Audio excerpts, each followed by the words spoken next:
Okay, so I'm Crispy Hanako. This is my AGDQ playthrough of Catherine on Easy Story. Timing begins in 3, 2, 1, go. Sit back and enjoy the strange tale of Catherine. Sit back indeed. So, for those of you who don't know, Catherine is a puzzle game where you get to climb blocks. So we're just skipping these cutscenes because they're not too important to the run. Those are just all the introduction cutscenes. We'll also be skipping most of the story, so I'll try to explain that the best I can.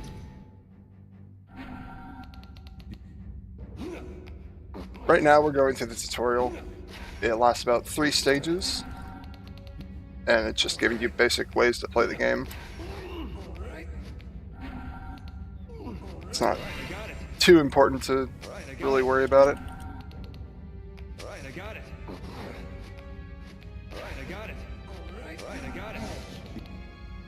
The person who's giving you the tutorial is a character that's ahead of you on the tower. He's trying to lead you to freedom at the top of the tower.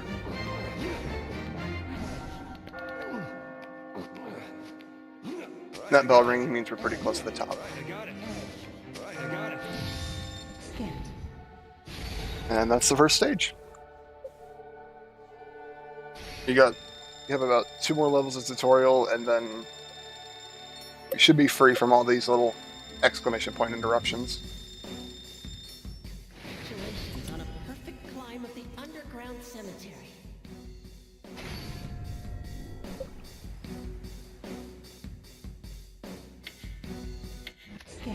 So like I said, I'll try to explain the story as best I can. We play Vincent Brooks. He's 32. He's got a girlfriend named Catherine. They've been together for quite a few number of years, and Catherine is now beginning to bring up the fact that they should get married. Vincent, of course, is afraid of commitments. Aren't we all?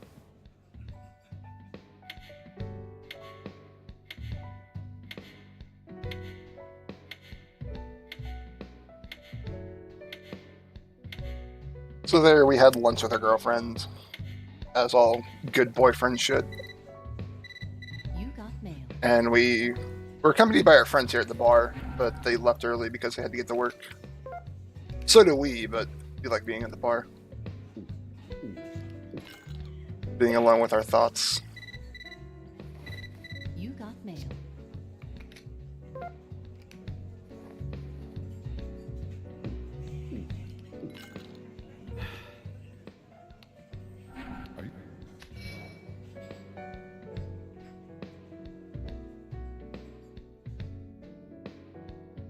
Safe as it would be to save there, we're not going to, because that's a waste time.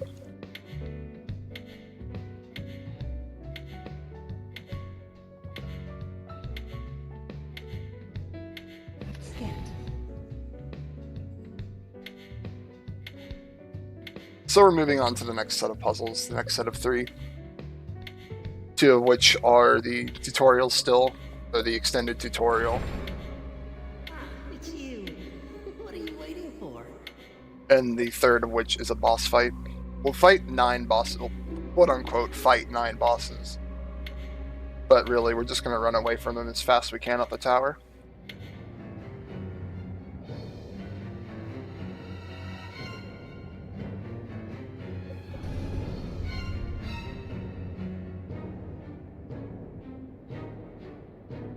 After the first boss, the stages start adding different kinds of blocks to mix up the gameplay a little bit. Like this one adds these little weaker blocks, which I'm about to step on right now, which are cracked blocks. You can step on them twice, and after that second time, they crumble away, making the tower a little bit more unsteady.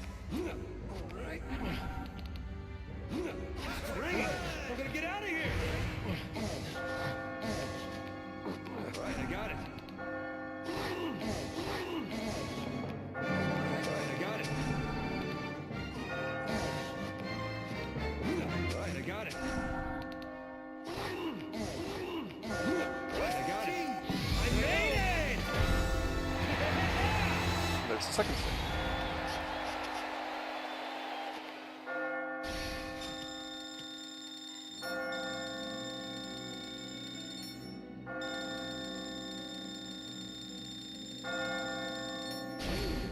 Not bad. So now we're on the landings between stages, which will occur from here on out. Scant. You might notice there's a little bit of abundance of sheep here. You might also notice that Vincent has horns.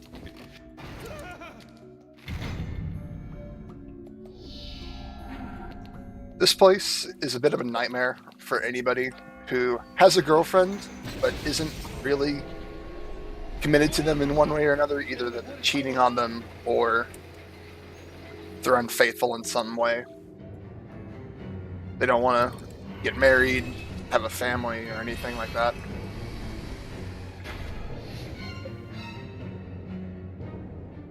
But everybody sees each other as sheep, but they see themselves as themselves with just little sheep horns. Scant. So we're in the last bit of the tutorial now. Right, I got it. I'll take this.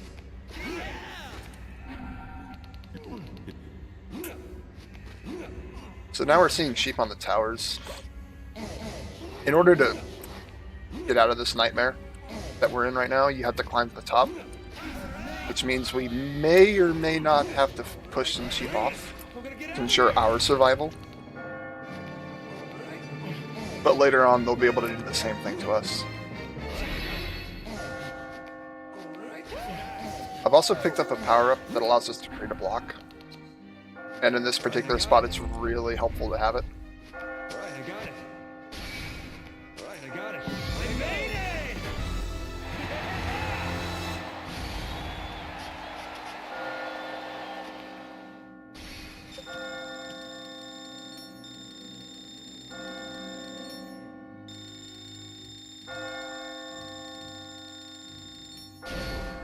You survived. Impressive. So with the tutorial out of the way, we're moving on to the first boss after we get through this landing. Scant.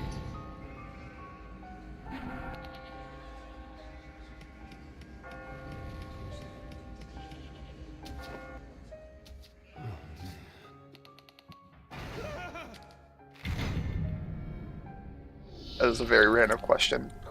The questions that we answer between each round, minus the first, are all set from a pool of random questions, each of which has an answer that'll either go onto the left or right side of a meter, which determines your ending.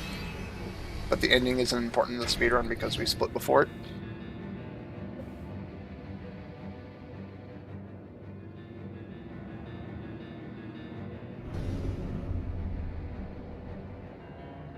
So each of these nightmares is accompanied by a boss at the very end. The fists of Grudge have appeared. It's the killer. Do not die. In this case, it's a giant pair of fists with a fork. And we're just going to leave them in the dust. They do have an attack that they can do, but we're going to finish this so quickly we're not going to be able to see it. This boss's attack is where they slash at the tower with their fork and turns it into turns blocks around you and below you into heavy blocks, which take about 3 times as long to move. But, like I said, we're not going to see that. How's this? Right, I got it. Right, I got it. I made it! And at the end of that, we open the door, they get blasted with a beam of light, and we're done.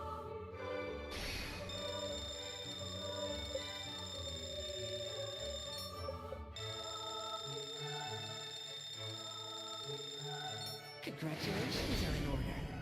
Your escape from the prison of despair was perfection indeed.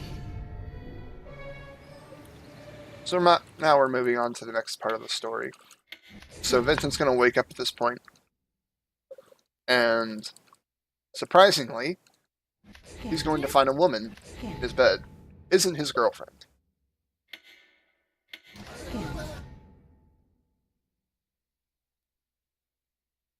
So Vincent freaks out.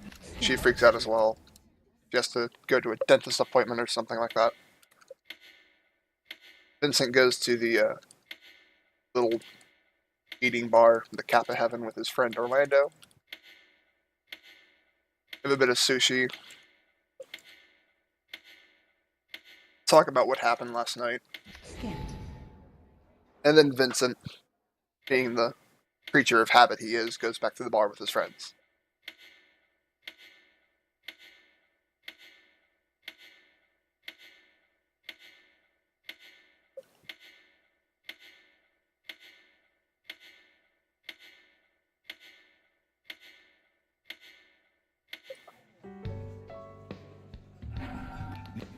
So now the game's telling us we can do stuff in the bar, but we're not going to worry about the bar. We just want to go home and go to bed. So we can get this next night to start. The only person in the bar that really cares about us is Erica. She stopped us right before we left.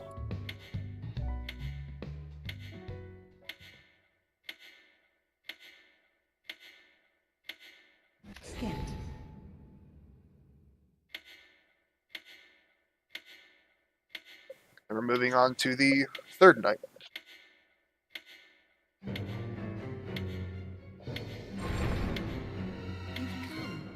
Tonight's area is the torture chamber, where traitors are put to rest. Steam loop. Probably should have muted that.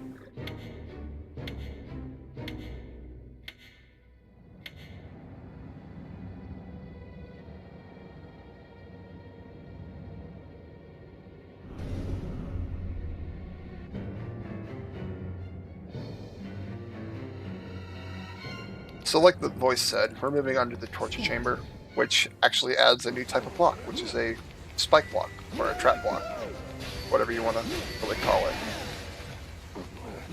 You can run on top of it, but if you stay on top of it for more than like a third of a second, you'll get impaled, and at that point you have to restart. Unless you hit a checkpoint, then you restart at the checkpoint. As that sheep has clearly demonstrated the power of the spike block.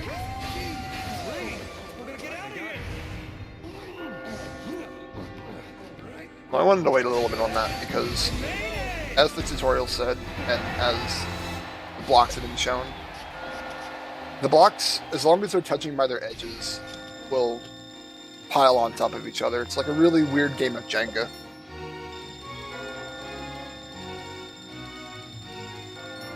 seems you've overcome it. Intriguing.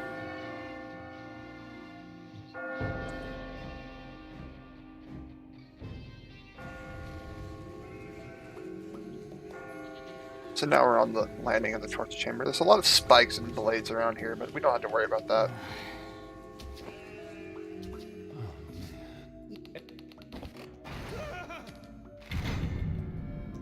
Just as a disclaimer, there is no right answer for these questions. It's whatever you feel like, but we genuinely don't care about the ending we get. It has no effect on how the game is played.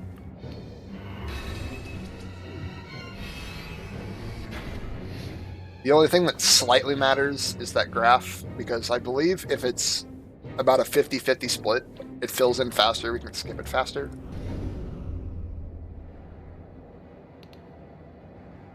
But other than that, it's beyond our control.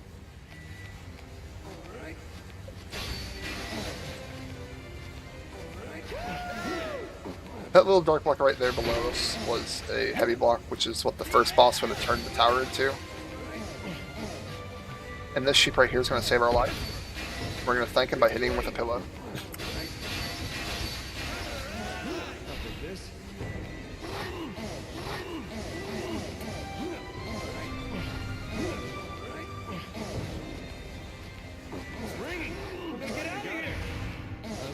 It's always better to try to find a block on the wall that you can pull out for a stair. That doesn't make you hang off the edge. Because then you have to waste time going around the block, finding a spot to get up on it, finding a spot to pull yourself up, and then getting on top of it. It's always better to get it from the sidewall. That is impressive. If you can. I admit you surprised me.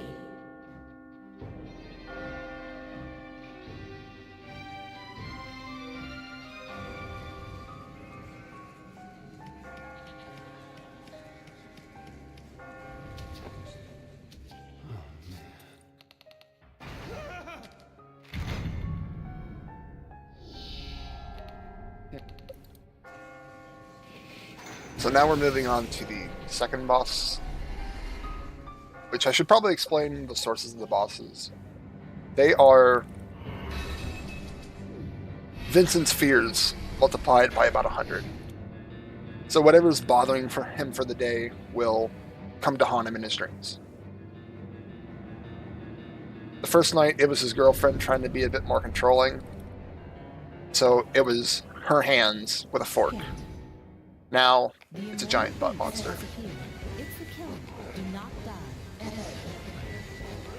And this boss will actually attack us this time around. And its power-up is, or its ability, is to fire these little hearts. And if you get hit by them, your controls are reversed.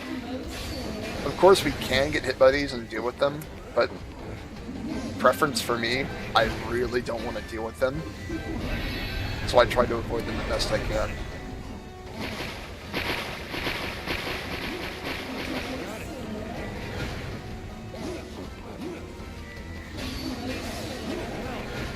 Almost there.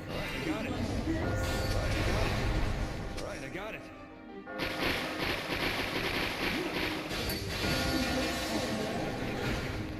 All right, I got it. And that's the second boss.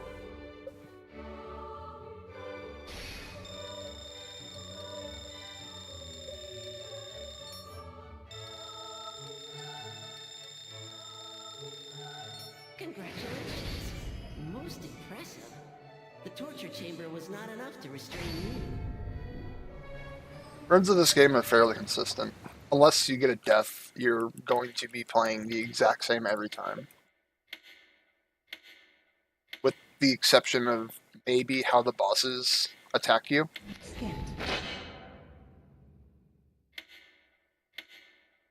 So back to the story, Vincent again finds the woman from the previous night in his bed again.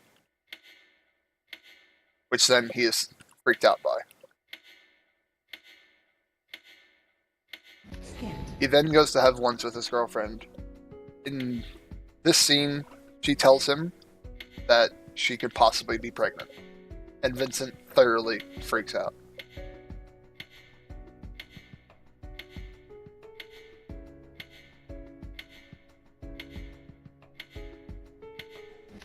And where's the best place to freak out?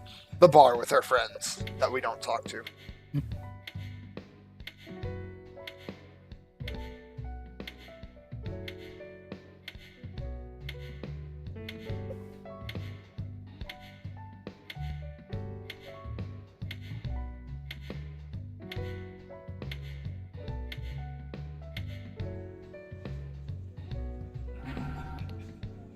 If you were playing this game casually, you would probably want to talk to every patron of the bar.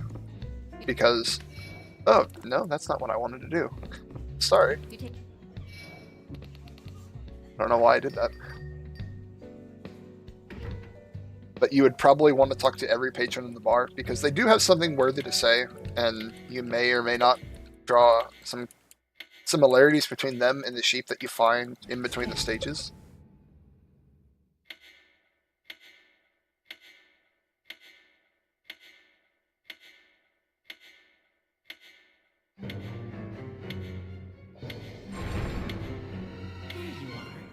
Tonight's stage is the Inquisition, where one is tried based on the weight of his sins.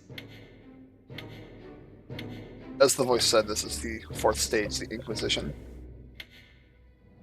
We're going to do something that you really wouldn't expect for this first stage. I guess that's why they called it the Inquisition. Because you didn't expect this.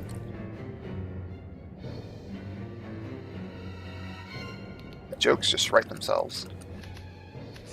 So instead of climbing, we're going to go down. The stage introduces a spring block, which is this one right here.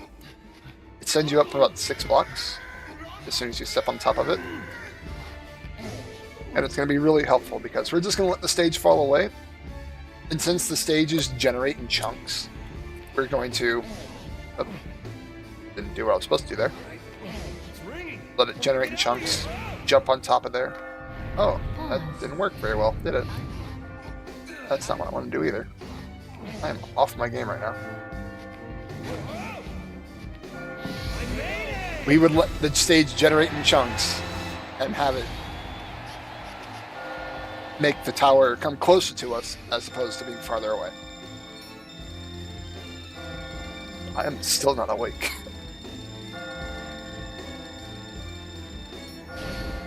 You climbed this far? Admirable.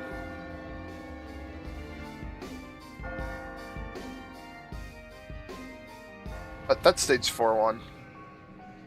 It usually goes a little bit better than that.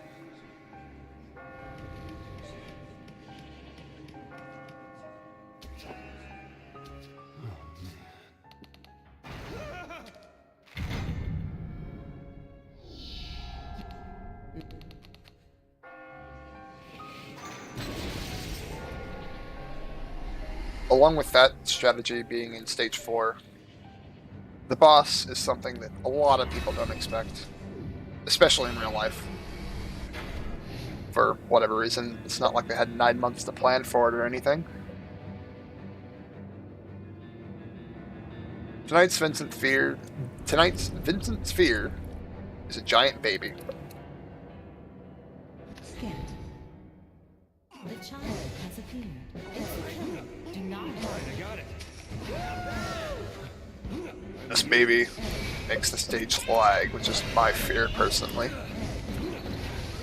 Not right now, but once we get up higher on the stage, it starts to lag a lot. You need to be really deliberate with your inputs. So here's a new power-up that we're picking up right now. It's an energy drink, which allows us to climb 2 blocks at once, and it just makes the stage more and more of a pushover. I'm gonna wait for that, because if we get hit by the baby's attack, it makes us fall down to the next level. Right, I got it.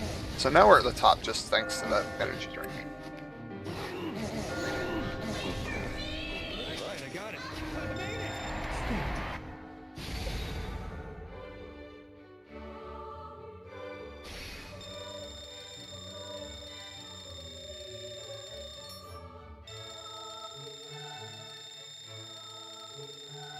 Congratulations. Thus ends the Inquisition. And the Inquisition is actually the shortest stage in the game. It's only got 2 levels. The one where we don't climb at all, and then the boss.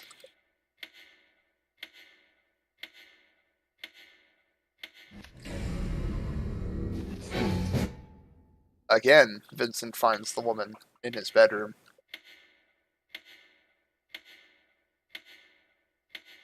Scant. But also in that cutscene, his girlfriend drops by a cake. So, no hard feelings for anything, really. Vincent might be acting like an idiot, but his girlfriend still loves him. Scant.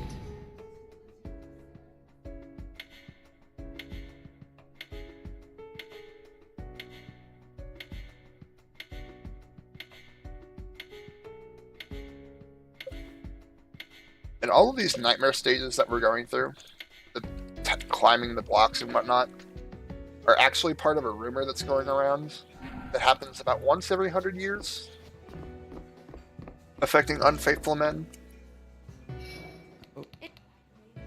And during a lot of the cutscenes, a lot of people are talking about it, to the point where it's just rumors and gossip. But Vincent knows it's happening, but he just doesn't have the guts to tell anybody that it actually happens. Scant. That's not true, because at the end of the nightmares, you forget what ever happened. All you know is that you're really tired and you want to go to sleep, but you can't because you'll be transported here. You've come. Tonight we visit the Quadrangle. I didn't expect you to climb this high.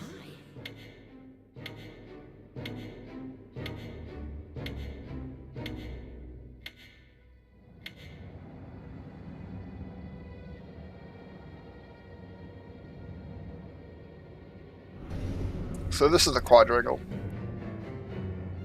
The stage introduces ice blocks, which, if you stand on top of them and go to another ice block, you will slide until you hit a block that isn't an ice block. Right, I got it. Either that or the edge, whatever comes first.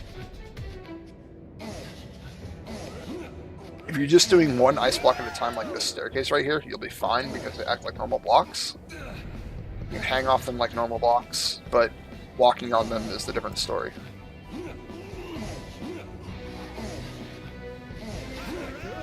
Okay, that sheep's in a good spot. Sometimes this sheep can be in a really bad spot and spawn where these coins are, and he's really annoying to deal with.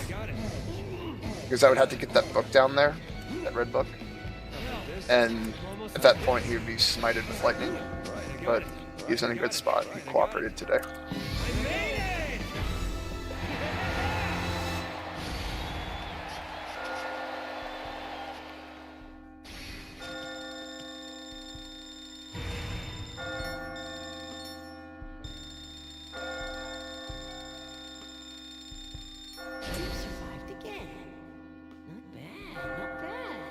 And these little coins that we're getting, these points that we're getting at the end of stages, we're actually going to use them now. They do have a use.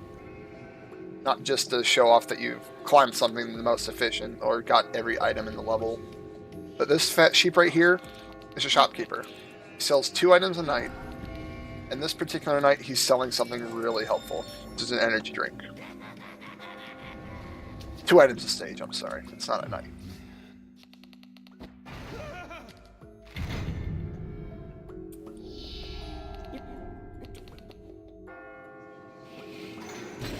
Now, if you were going for score, you would not want to buy from him because it does get hard. It does make it harder to get a better score if you buy something from him.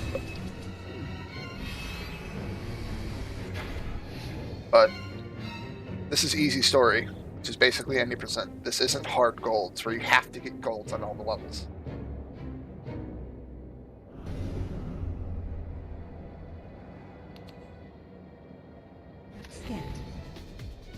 So we're going to use the drink right here. Like I said in the baby level, it allows us to climb 2 steps at once.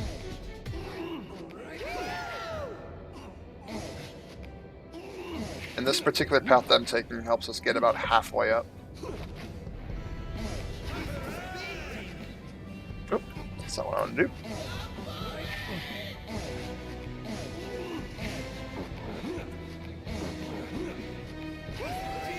I like this sheep. He just tries to go after us.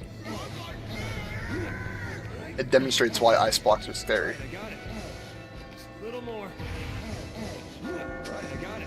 Whoa, it's cold. Right, I got it. Right, I got it. He's not here. Right, I got it. Right. I made it!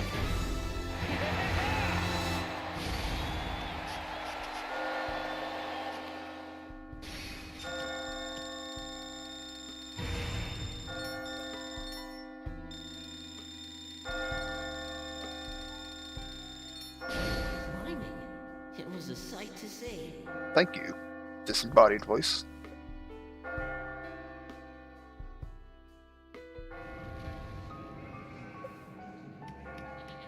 Okay, so that sheep over there with the longer horns, he's the same. He's not the exact same, but he's the same type of sheep that saved us from those spike blocks. The more sheep that someone pushes off the tower and either makes them not get to the top or makes them fall all the way to the bottom, they start to get a little bit more corrupt.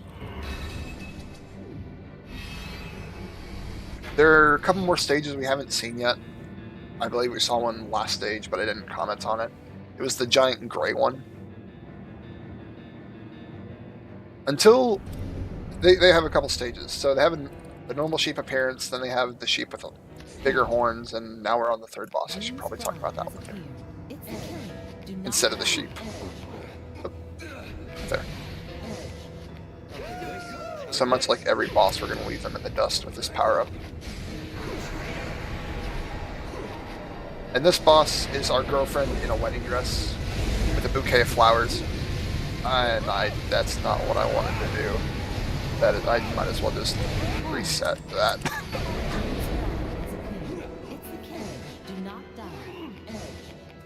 So this is Doom's bride. She has an avalanche attack, and it's really devastating if you get caught into it.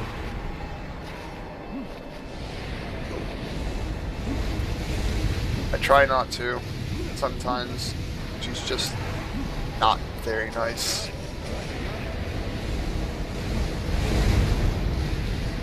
Have to wait for that. The only part of it that's dangerous is the part with the little ice blocks that are in there. You can get caught in the tail end of it, and I'm caught in it again. Oh, please get me out of that. This is a really bad boss fight. I am sorry. And her second attack is just where she picks up random blocks from the stage and throws them at you. That one's not too bad. It's not as bad as the avalanches.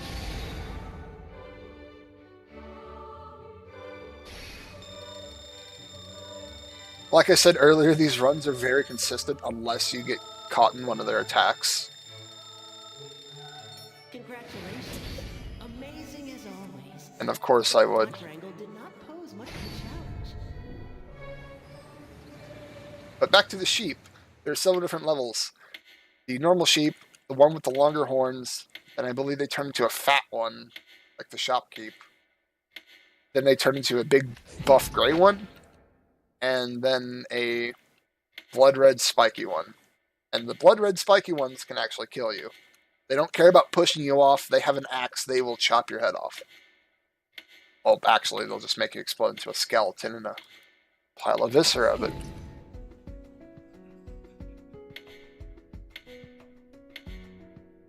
So again, in these cutscenes, Vincent finds the girl he's cheating with in his bed,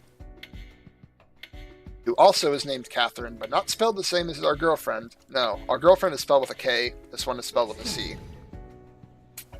And our friends are actually saying that she might be the one cheating because of a phone call we received earlier from a guy named Steve. Steve says, "Stay away from Catherine, you vile person."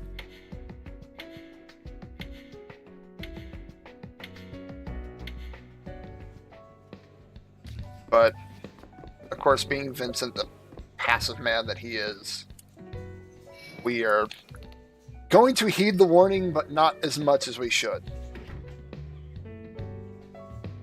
Because we are still going to keep contact with both Catherines in our life now.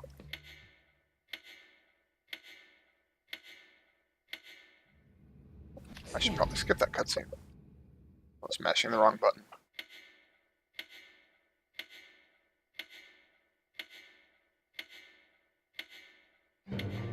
Boy, I am really not paying attention. You're here. The clock tower is tonight's location. This clock has been in use since ancient times.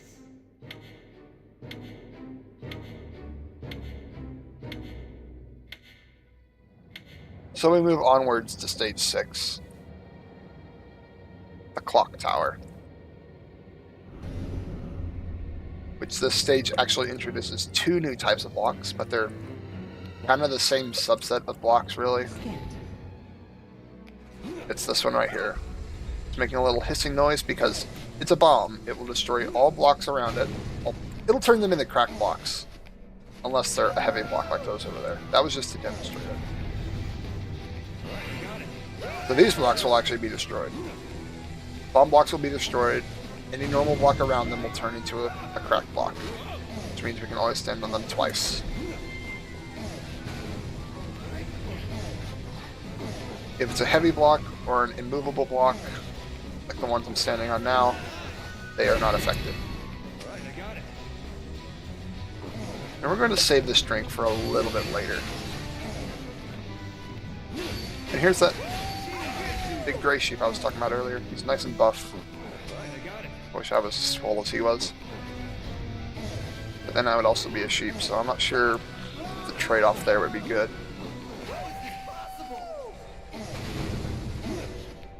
Despite him having a little hammer, he can't kill us.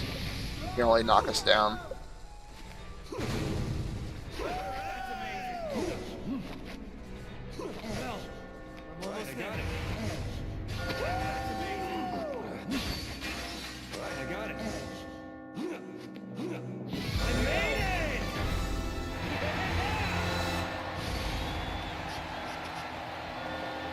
And that's the first stage of Clock Tower.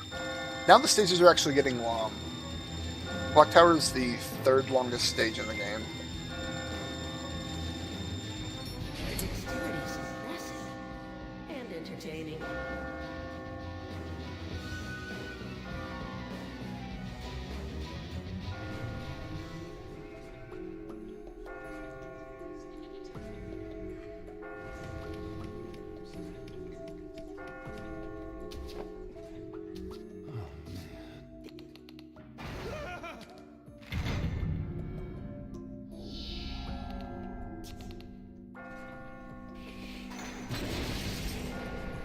So in this stage, like I said, they introduced two different kinds of blocks, but they're the same basic kind. The bomb blocks have two different forms, one of which only destroys the immediate block around them in every direction, so about a 3x3 cube of blocks. There are also bomb blocks that glow a bit brighter, but we don't really set any of those off this run. They're just for show. These are the ones that are going blue and red there. And they destroy blocks within a 5x5x5 cube. They are very annoying to deal with if you have to. Because the more cracked blocks, the more unstable the tower is going to be. And the less space where you can actually walk safely.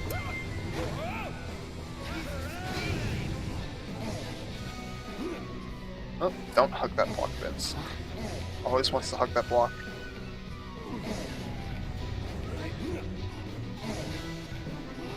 The stage actually gives you a nice amount of spring blocks to help you get up the tower. Oh, get up, Vince. Don't just slide along across the block.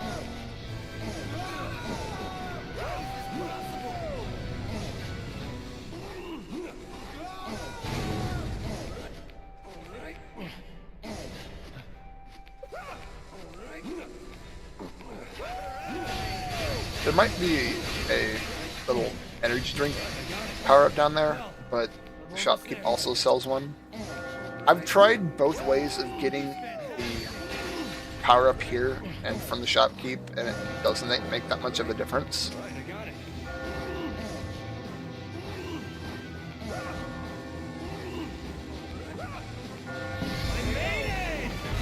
Because you either spend more time here and less time on the landing, or more time on the landing and less time here, so it kind of balances out a little bit.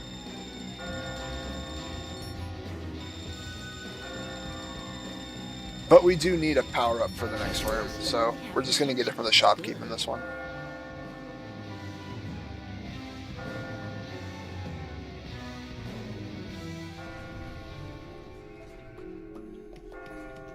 Hey, that sheep over there and that little outfit looks a little bit familiar. Man, I hurt all over. And he sounds a bit familiar too.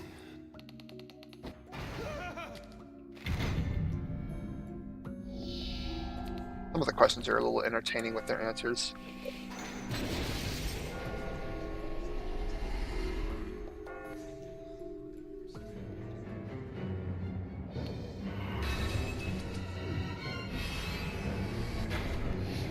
Again, a dead split with men 20 to 40 years old.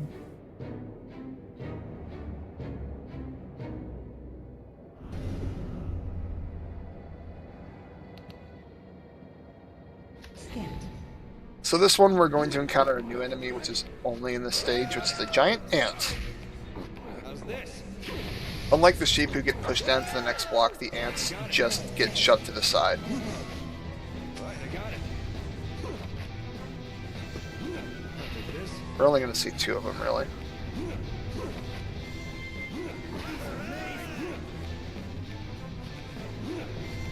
So we're going to use a power-up to get a power-up. And that skips about, I think it skips about 25 seconds of doing the puzzle like this. Because if you don't get those power-ups, you have to do this about 4 or 5 times. But this is actually a very kind tower when it comes to staircases, because they're already pre-made. And now we have to wait for this ant. And they go very slow. And we actually want to get this block right here. We have to wait for him to move as well.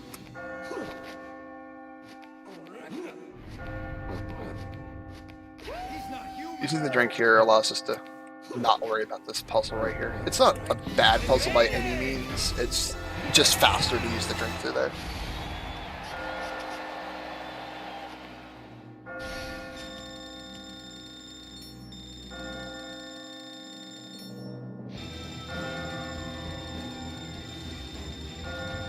We've reached the top once again. You're quite tenacious.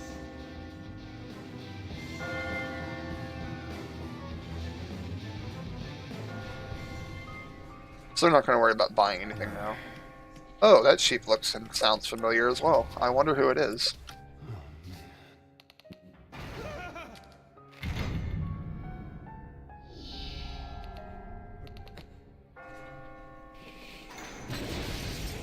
So also in the previous day, Vincent's girlfriend comes back and confirms that yes, she is pregnant.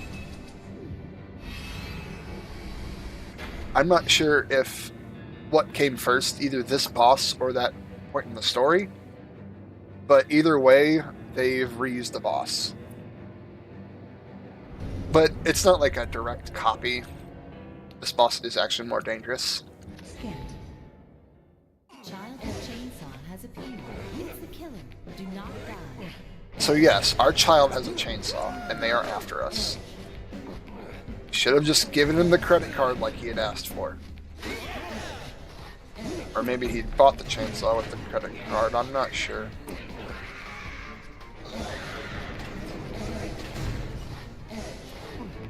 Right, I got it.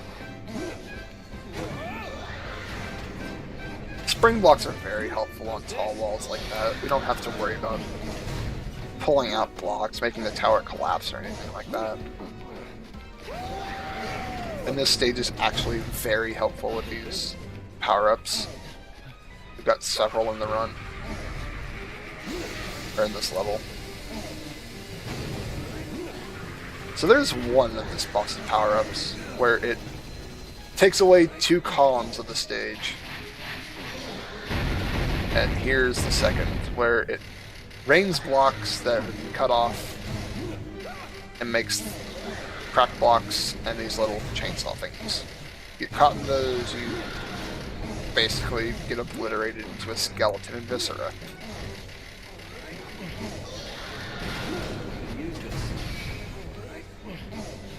There's actually one up there, and I don't want to run into it. We bounce high enough to get hit by it. I don't think I've ever really been hit by that one. Oh, wait. I really should put the block the other way, but now Gigi's gonna collapse the tower again. Make us stand on less ground.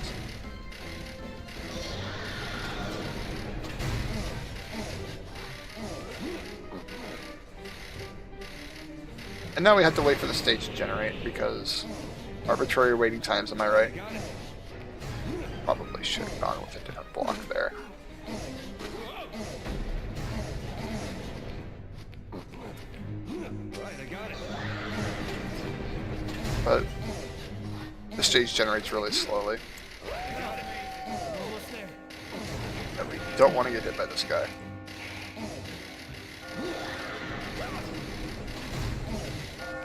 I got it. Then we're at the top and we're out of here. We collect just about every power-up that's there, besides the coins.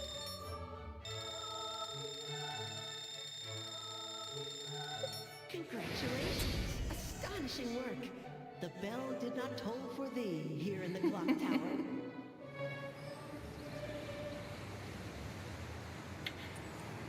Scanned. So Vincent wakes up again, finds the girl he's cheating with, Catherine, in his bed.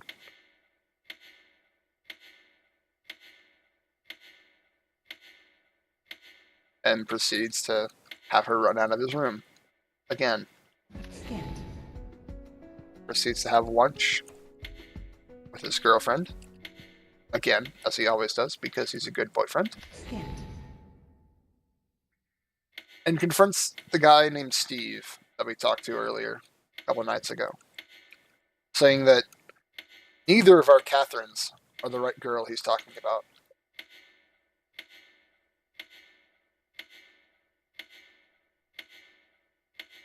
Skipped.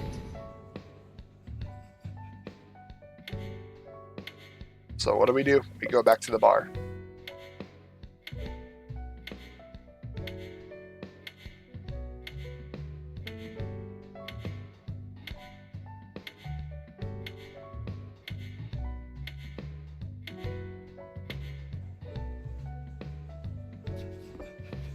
Man, those outfits really look familiar. The sheep that we see in their friends have really nice taste in fashion. Well, very similar taste in fashion anyway.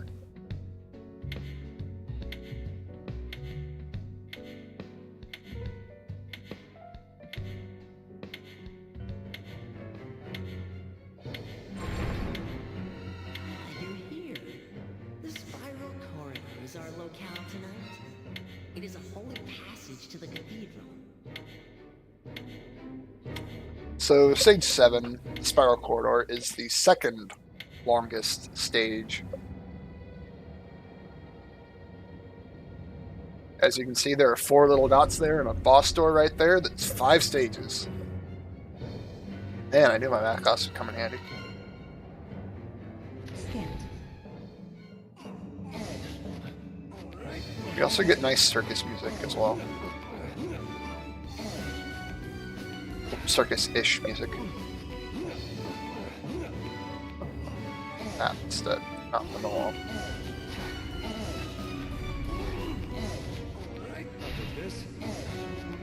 So we're going to use the book now. There are 2 sheep up here, and I don't want to deal with them, so we're just going to strike them down with lightning.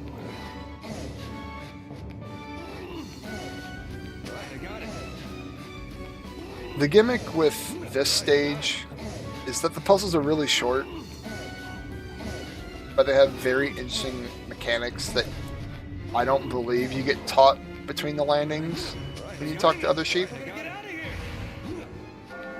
So this might be a stumping point for a lot of people who play it for the first time.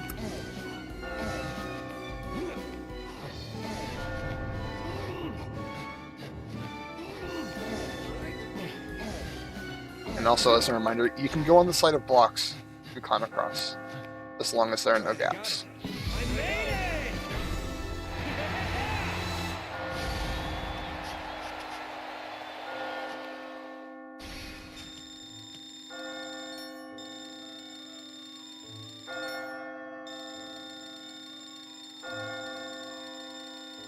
As I expected, you survived.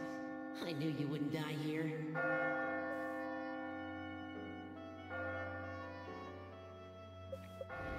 Again, we're going to bother the shopkeep just like we did a couple of times earlier. These are actually going to be the last stages that we actually buy something from them. You never want to buy the pillow. We always pick those up, and we don't really use them unless we mess up.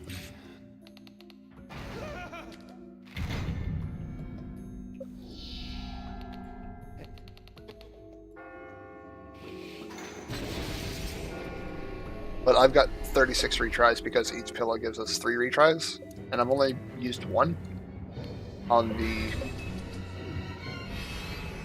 Doom's Bride boss because she was very uncooperative with her attacks.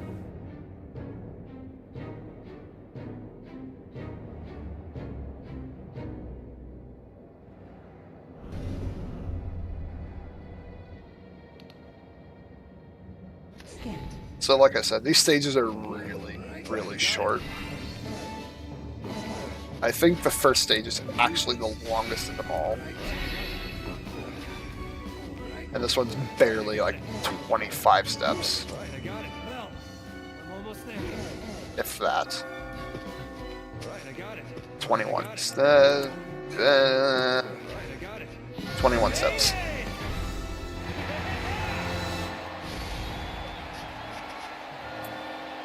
Should really start paying attention.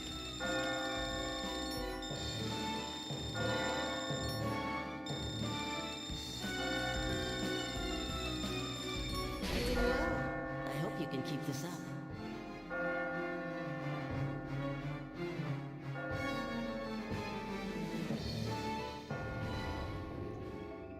And now we're gonna bother the shopkeep again. Fuck. And they have some very foul mouths. I'm sorry for that.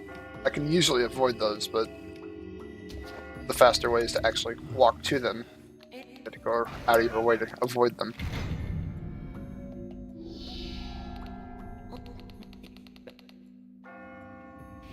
To be fair, that's about the only swearing we really hear in the run.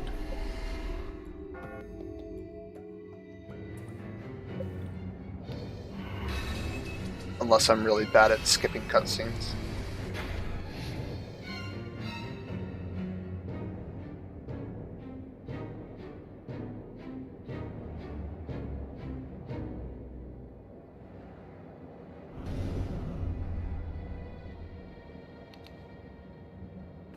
Scant.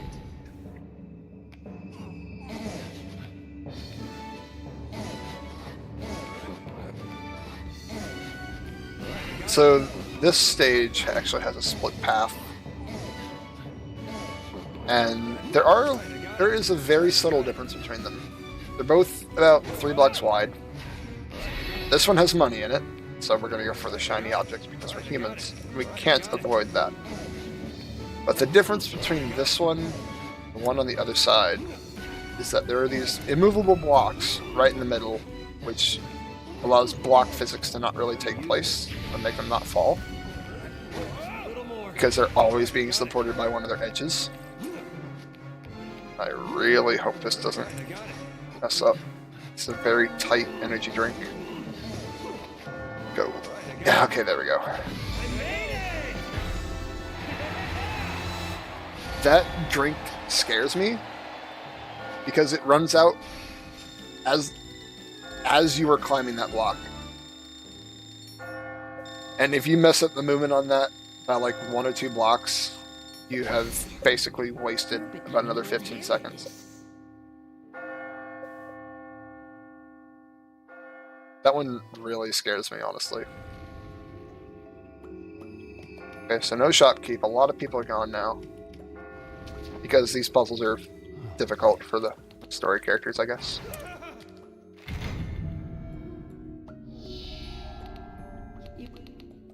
And this stage is literally 5 blocks tall. You are at the exit, you have 5 blocks to climb, and it just expects you to do it. To be honest, when I first played this game back in 2011, this was the stage that made me go from normal to easy. And I was very stubborn on trying to look up a guide, because I didn't want to. But this is the stage that made me go from normal to easy, my first time through. Scant. Well, I'm almost there. Right, I got it. Right, I got it. Right, I got it.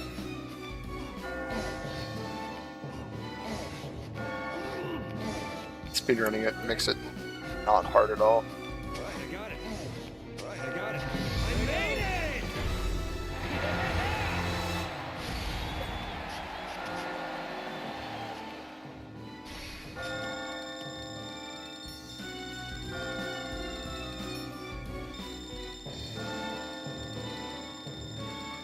You made this one.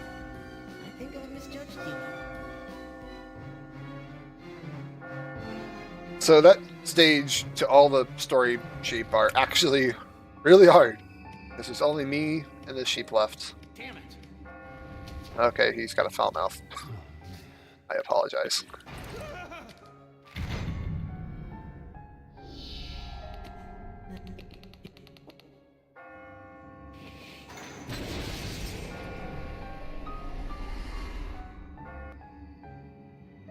So, we've had a controlling girlfriend, a butt monster, a baby, a bride-to-be, a baby with a chainsaw.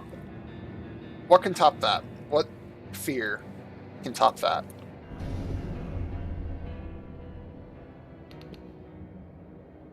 Scant. Why? Our own thoughts, of course. Has appeared. It's the killer. Do not die.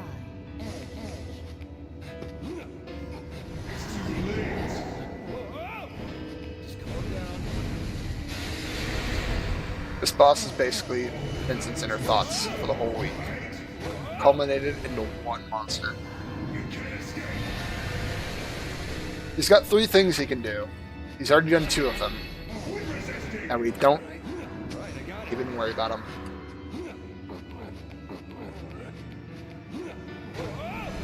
And here's the 3rd.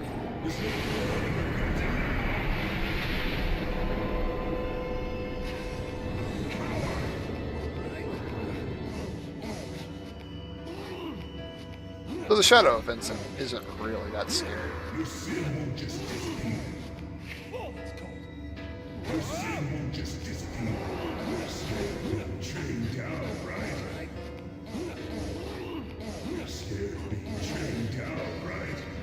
Doesn't have very many voice lines either. That's the scariest part of it.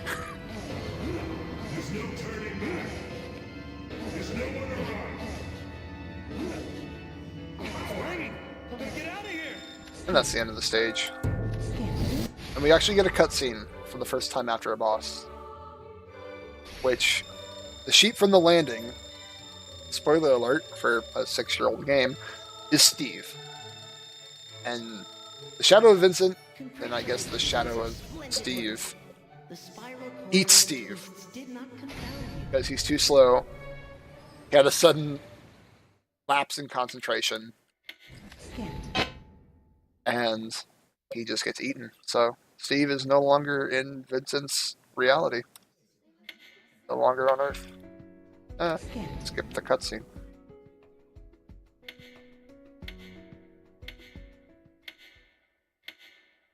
So today's the day where Vincent breaks it off with the girl he's cheating with.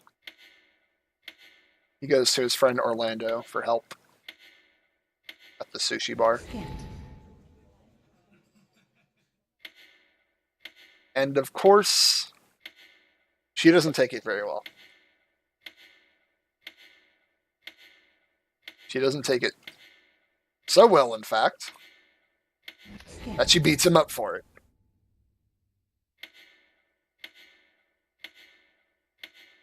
And our friends, being the friends that they are, pat us on the back, pay for our drink, and then leave.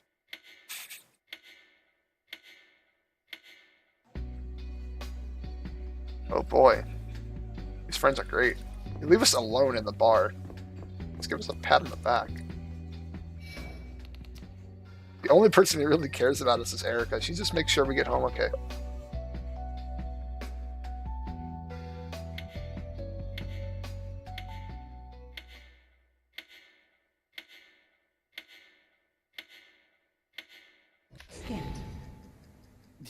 Oh wait, what? It's 7 a.m.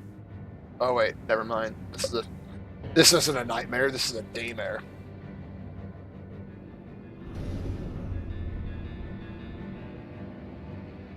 Okay. The gimmick with this last stage is that both Catherines were in the same spot at the wrong time. Catherine has appeared. It's the killer. Do not die. So the Catherine that we slept with is now after us, trying to kill the Catherine that we actually love, along with us. Alright. And the gimmick with this level is that we have to survive with our girlfriends. So I have to make a path for not only me, but her as well. And Catherine's only ability to attack us is lightning, where she turns sun blocks into crack blocks.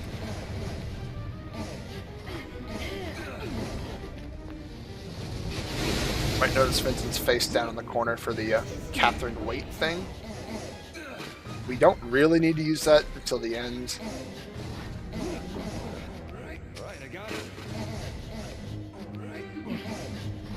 You might be noticing that we're kind of leaving our girlfriend behind, but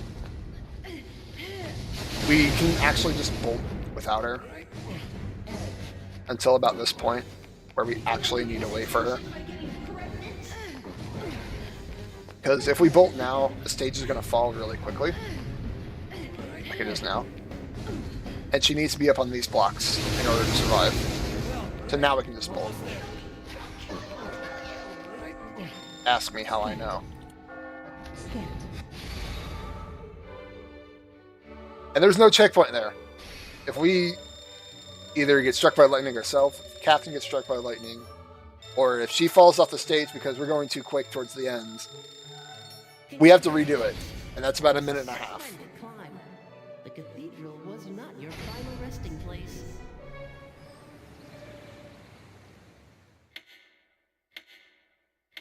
So after all that, we get another cutscene where our girlfriend, Catherine, doesn't really Scanned. want to be with us anymore, so she has a mental breakdown, and then she promptly dumps us as soon as the nightmare's over. Scanned. And she actually blocks our phone number.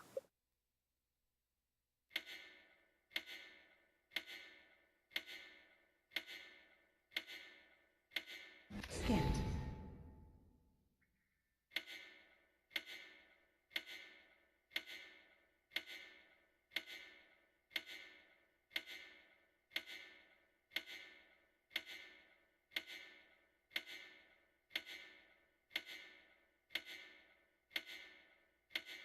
So now we're kind of in a Scanned.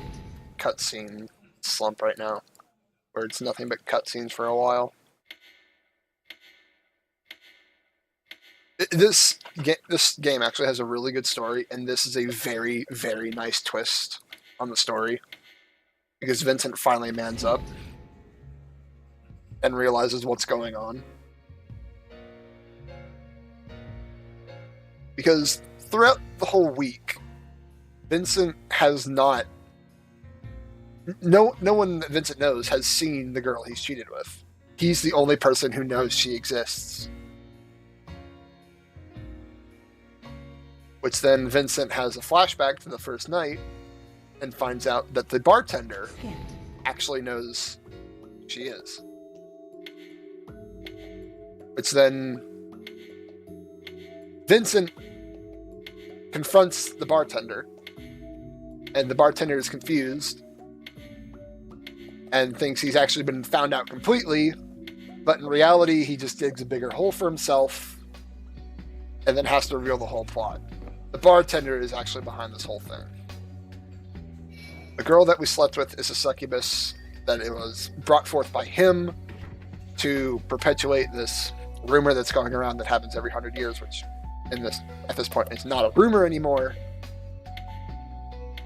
And the bartender explains, his name is Boss. Boss explains that he does this to promote fertility within the quote-unquote male herd so that life may carry on.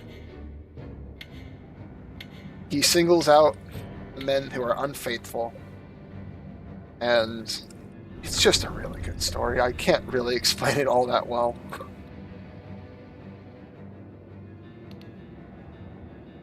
Scanned. So now Boss is going to talk to us a little bit. But I really don't care what he has to say, because it doesn't affect anything.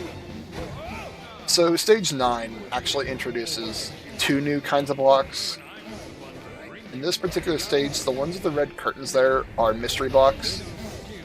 They can turn into any block in the game. And I really don't want them to be... Okay, heavy block is fine. I don't want them to be crack blocks. I don't want them to be spring blocks on gaps that I only have to climb up 1 block. Such as this. Please don't be a spring block. Okay, that's good.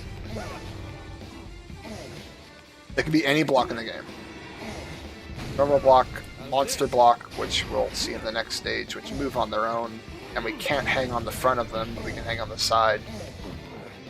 Spike block, bomb block, spring block, Almost there. heavy block. That's not good. We're just going to undo abuse there to get a block that is actually good. Okay, monster block is fine. That is a monster block. The mouth on front, we cannot hang on there because Vincent gets freaked out when they lick his chest. That's the only explanation I can see it. And that's what it sounds like anyway. Right, I got it. I'm going to push those in a very peculiar order, so it falls down correctly. Use this. I made it! And we're on to stage 2 of the final stage. So this is where the run can kind of go either way. With the mystery blocks and the monster blocks being the only RNG that's in the run, you can either get a really good run here or not. Most of the time it's not, obviously, because that's how RNG works. As far as I know, there is no way to manipulate them except for the monster blocks. Supposedly, according to Mr. Zwanzig, there's a moderator over the leaderboard of Catherine. He says that as long as you don't look at the monster blocks, they do not move. So you can kind of manipulate them that way, but when you're around them, the camera kind of has to be looking at them.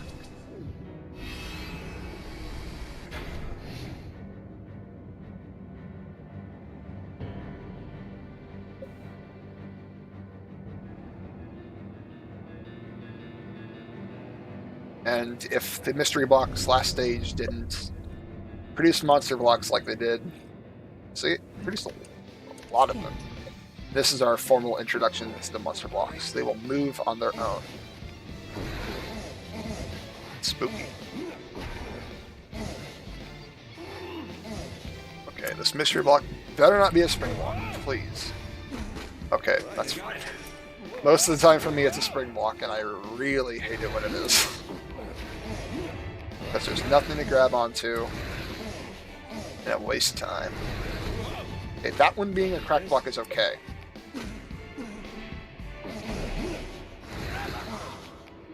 Those are the red sheep I was talking about earlier, the ones that can actually kill us.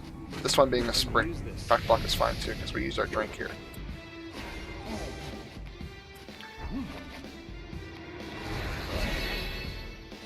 I'll take this. A little more. Okay, that was good. That was really nice. It ran out just in time. Don't be a crack block, please. That's fine. Don't move, don't move. Okay, you two moving are fine. Because that actually helps me a little bit.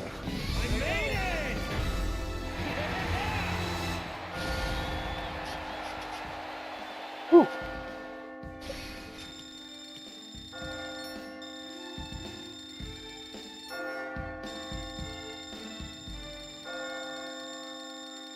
Well done, Vincent Brooks. You are quite a man. As I was saying, stage 7 is the second longest stage. Stage 9 is the longest. You have 6 stages and 2 bosses, back to back. You survived. For a guy Well, total. 6 stages total. So 4 stages and 2 bosses.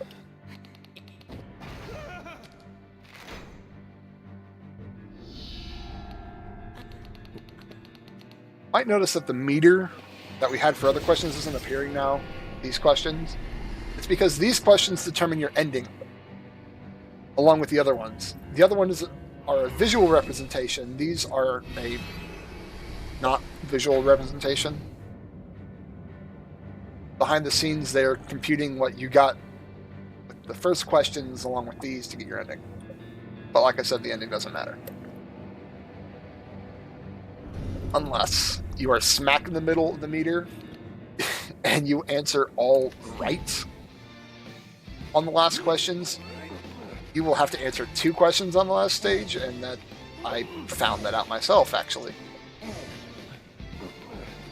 And that kind of freaked me out, because I'm not used to answering 2 questions on one stage.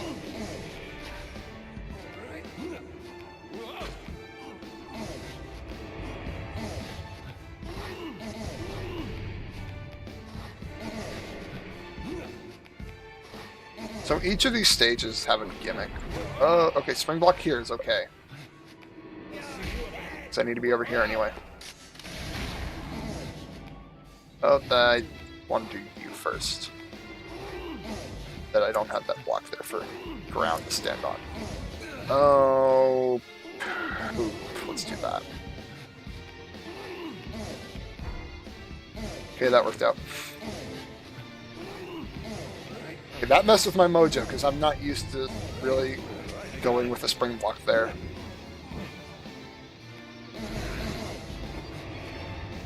Alright, I got it. But the first stage were 3 tiny 2-block wide towers. The second one was mystery blocks and monster blocks in the same ecosystem, I guess. This one is 2 moderately thin towers.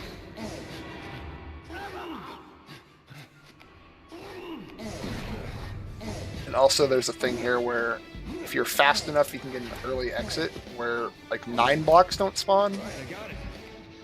but we didn't get that. We're gonna get out of here. Because these 9 blocks around the spike block don't spawn, and the exit is literally right above us. But from what I've heard from people who run this game, you have to be pretty fast to get that. But I've only ever gotten it twice in about 40 runs or so. It's not too big of a deal. I actually lost time the first time I got that, because I didn't know how to react to it, because I'd never gotten it before.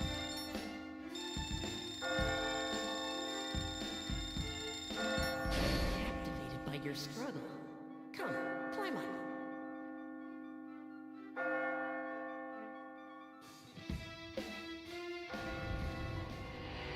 You still haven't died? You pig.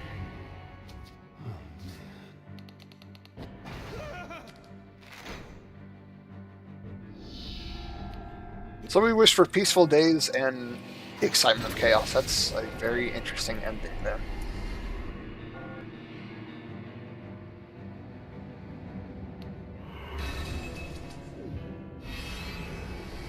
I know we were far enough in the red, so...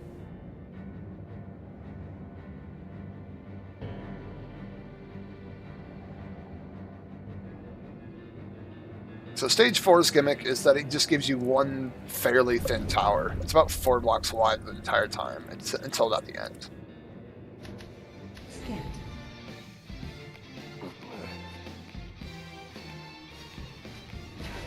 He's running after me.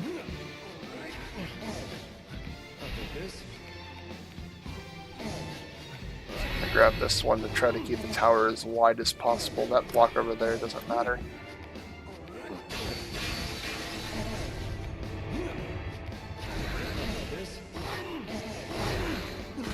Alright, I got it.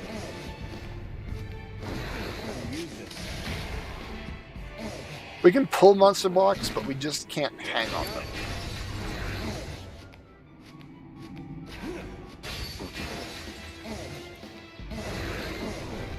Oh, these monster blocks are moving pretty quickly.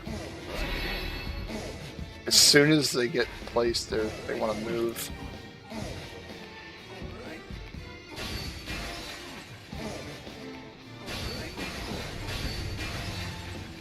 Go there instead.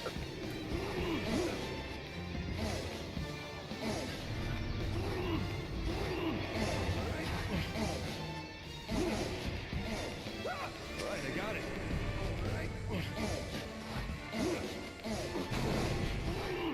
That's not what I wanted to do. Alright, I got it. Luckily, mistakes like that don't cost too much time. Spring block there, that's okay. That one's actually acceptable. So that just makes sure. Oh, that is actually really nice. 2 spring blocks in a row on this part is actually really beneficial. So we're gonna hope that this is also a spring block. Nope. Undo that just to try to get another spring block. I'll try one more time. Okay, that is okay.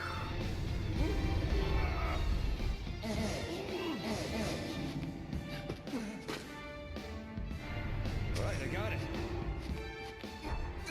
Okay, this is starting to get a little silly.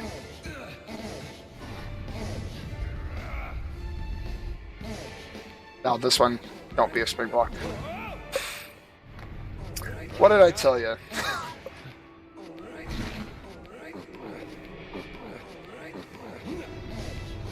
And this last little bit, they just celebrate that you got this far. They just give you a lot of coins and some steps. I got it. A little more. I made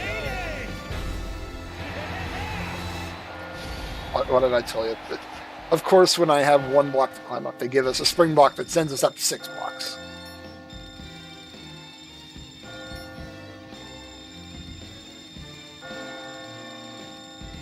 To think you're still alive. It's thrilling.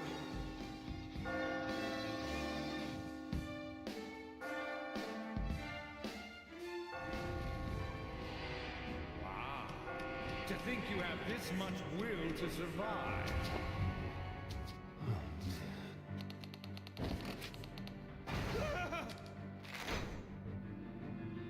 I know I've answered left on every single one of these, but I just feel like going right with that one.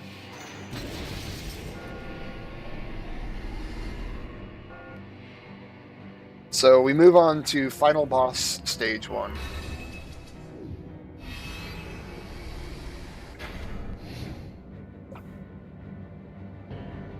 So our final boss, the first part, is the bartender.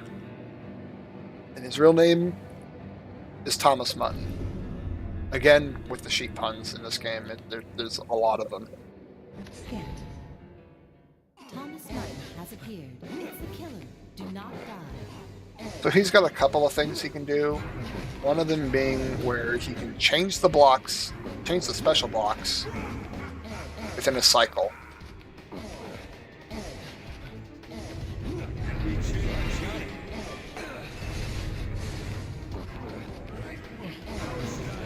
Turns them all into the same block, so they're not all on independent cycles because of what kind they are.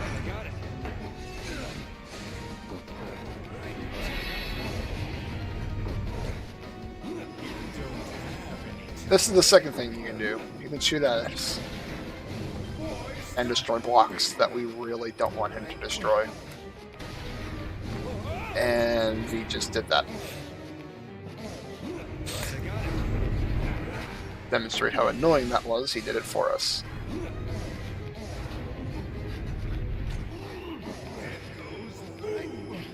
He likes shooting at us.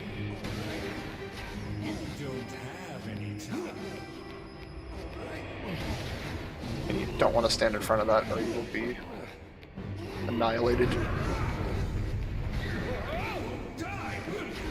And that's the third thing he can do. He can stomp on the tower with his foot. Oh, don't blow that one up. I wanted to move that out of the way, but Vincent grabbed the wrong block. Blow this one up, please. That was fine.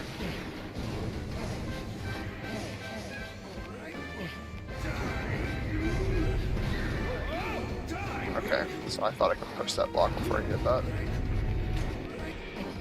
Don't know why my input didn't go through, but it happens. And right there, you can actually move the blocks out of his way. You're shooting one that you want to keep.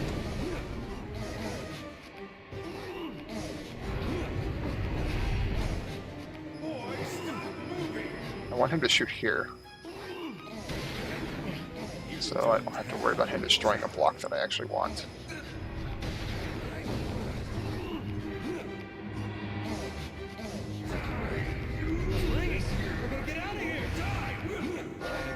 If you hang on the side of a block, his little stomp doesn't affect you.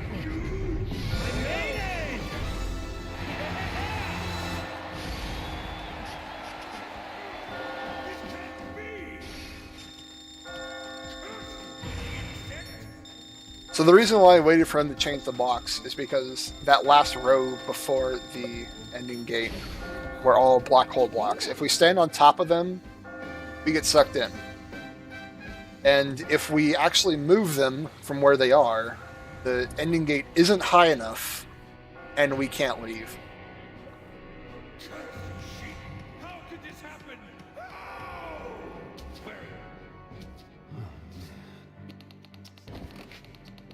And there's no last question. Because we answered that last time.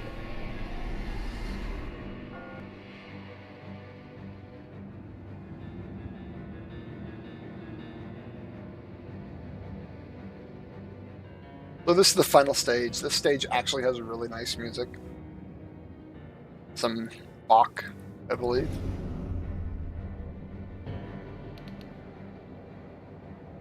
And we start really close to the bottom, but thankfully there is a spring block over here.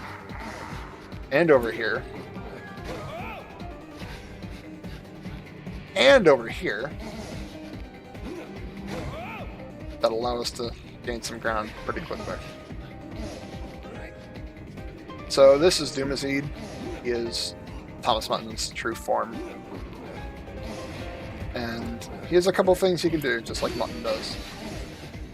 Like Mutton, he has a power-up that allows him to change blocks, but in reality, we change it whenever we pull a block. So when we pull one out of a wall or across the floor, like this, they will change. But only at this point, because he's going to curse us.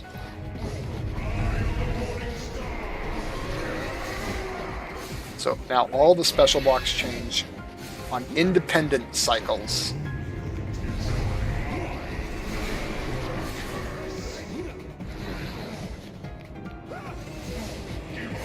And the most important part of it, if you see a monster block, you can pull one more time and turn it into a spring block. Like so. And that is really helpful. So if you can manipulate to a spring block or get a mystery block to do it for you, the stage is pretty easy.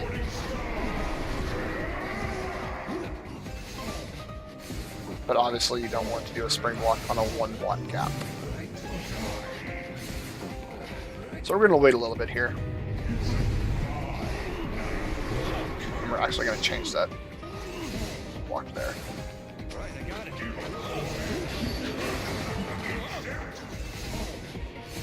There's an ice block. Oh, we're not cursed anymore. Please curse us. And also force a curse by undoing. But we didn't want that monster block to move there. There we go. That's what I wanted to happen. So now we get this pretty little staircase. Showing that we're 2/3 of the way done.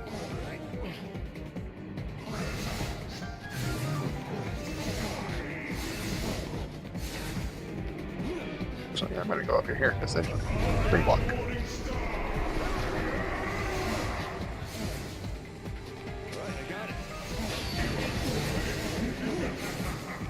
And if a trap block has been activated, or a bomb block has been activated, you don't have to worry about it.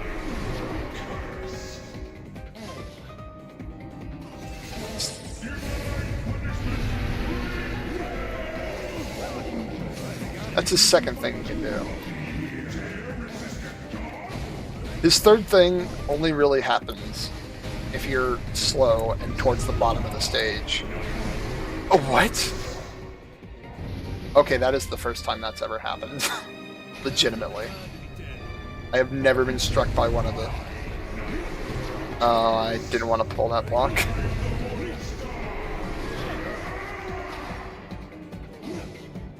That is legitimately the first time I've ever been struck down by a second attack. Normally, that doesn't happen.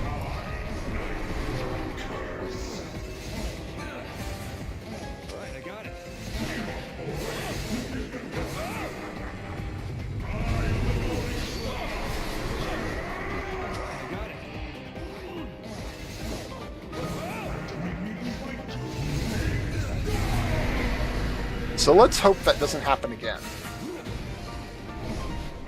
Because it usually gives you a warning like that red block there, but since we were high up and it didn't feel like giving us a warning there.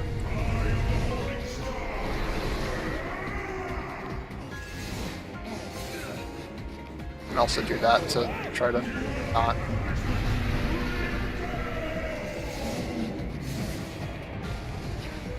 If you pull them fast enough, they don't double change.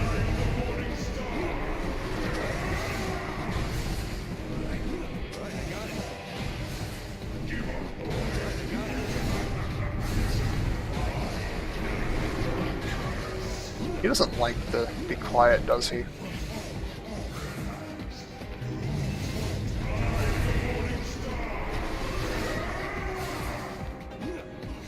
I honestly don't know when we're gonna stop because, let's see, I believe it's gonna be about now. That was time, by the way. I'm used to knowing when time is when I hit 149 steps, but since we had to restart back at that 2/3 point, I don't know what that queue is because I rarely die on this stage.